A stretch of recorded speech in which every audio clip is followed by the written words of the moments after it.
shows in the past week and a half, you said that the Titans defense was better than the Packers. And you said your reason for it was that the Packers still lost a horrible game in week 1. And you said that they have to come back from that.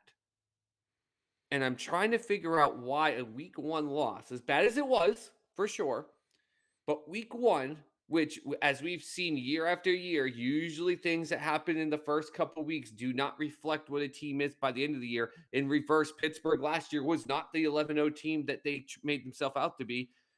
They had one bad week 1, and have been nothing but stellar and concrete since then. The Tennessee Titans have a heck of a defense, and I love seeing what Vrabel's doing down there. Obviously, it was part of the whole Belichick tree and whatnot. It's about time we see some good out of that, because normally coaches coming from Belichick aren't as good as like the Andy Reid tree. Right. But anyways, they got smacked around by the Cardinals, who you continue to say is not actually a good team. They were walloped by the Arizona Cardinals. They were then walloped by the Zach Wilson-led New York Jets, all since week 1. So, sir, please, for the love of God, do something more than tell me why the Green Bay Packers are not potentially the best defense in the NFL besides what happened in week 1. Because the only point you made was in week 1, they somehow had a terrible game and they've had to come back from that. But you sit here and you shed all this grace on the Titans defense, who is definitely top 5 defense in the NFL, in my opinion, but have had 2 weeks that have been horrible since week 1 in comparison. And yet somehow you think they're not on the same level. Are you kidding me, Buck? Can you give me something besides week 1 for the Packers? Yes. So you took that out of context. I said for the overall NFL ranking, as like as far as like the stats wise go, because they do the stats for all 17 games, just not the last 5 or the last 3, right? So that is what I was speaking out. Just because they had such a bad week 1, their overall ranking in the NFL defensive side brings them down in the NFL side of things. But if you look back to their last 3 weeks alone, the Packers are the hands down the best NFL defense out there. They held Kyler Murray to a QBR of 56. Patrick Mahomes was a 30. And then what quarterback they play? Russell Wilson. They held him to like a 17 or a 16 and shut Russell out for the first time in 166 games, I think it was. Why were you debating Combs that the Titans were still a better defense? Because you made those points. You made those great points, which were recent activity. Right. And Combs brought that up, and you said, but that's just recent. As a whole, they are not as good because of what happened in week 1. And you brought up no element of the fact that the Titans just let out defensive crap bombs against the Jets and the Cardinals. So the reason why I think the Tennessee Titans defense overall is better than the Green Bay Packers is because the Titans and the Cowboys as well, they play a bend don't break kind of defense. Yeah.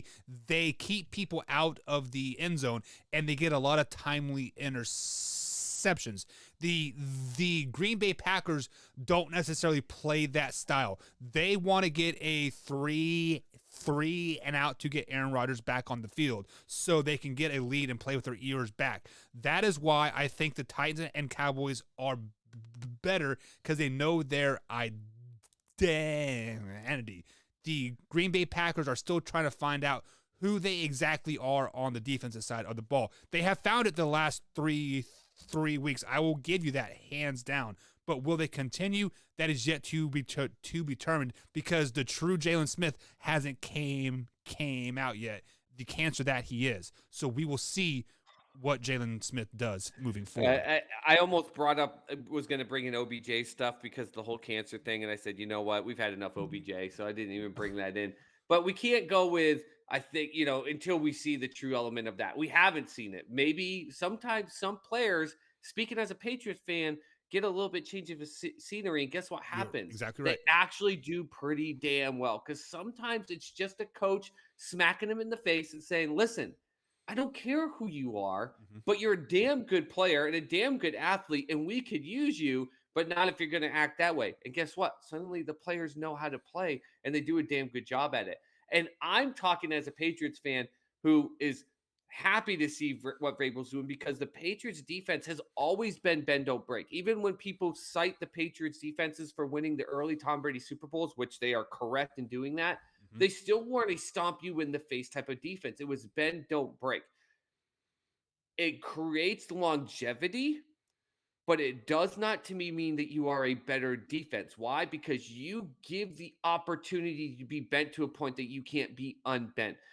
Defenses that smack you in the mouth and they start in today's league being smacking the quarterback in the mouth first will always be better and always win. And take it from me as a Tom Brady, New England Patriots fan that watched the Giants defense rip through the center of the O line, and their goal in both of those Super Bowls were 3 and out, 3 and out, 3 and out. And they were saying, let's get Eli Manning back on the field. That's how confident they were in themselves instead of stretching it out, pick off Brady in the end in the red zone.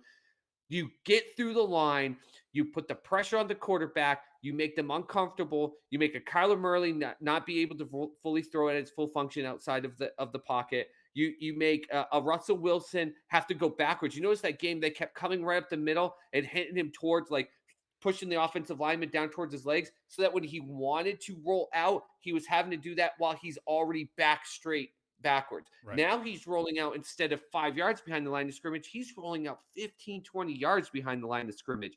That's what you do. You smack a quarterback in the mouth, you take him off his game, and then unless you completely flip your offensive scenario in which you go to run heavy or you do what Sean Payton did against the Patriots and he switched and brought in Taysom Hill and all of a sudden confused the defensive scenario, you take the defense out of the game. If you can't do that, you will never beat that defense. If you want to bend, don't break, I know it works very well. But if you kept letting great offenses get into your side of the field to the 30, to the 20, to the 25, you give an opportunity for a couple of those drives to end up in points. If you smack them in the teeth back in their own 20 and they got a punt out of their end of the field and you're getting the ball around the 50, that's how you play football. And that's how the Packers are playing it this year. And outside of that one crappy week 1 game, Right. if you take that out, there's been no defense in the NFL in my book, even more than the Cardinals, who has been very high on. As I've looked at the body of work as of now, there's no defense that's doing that element better than the Green Bay Packers because the Cardinals defense was actually doing that to start the year, and they've shifted into this bend don't break scenario. And I think you're seeing some weakness because of that. Go hit the quarterback.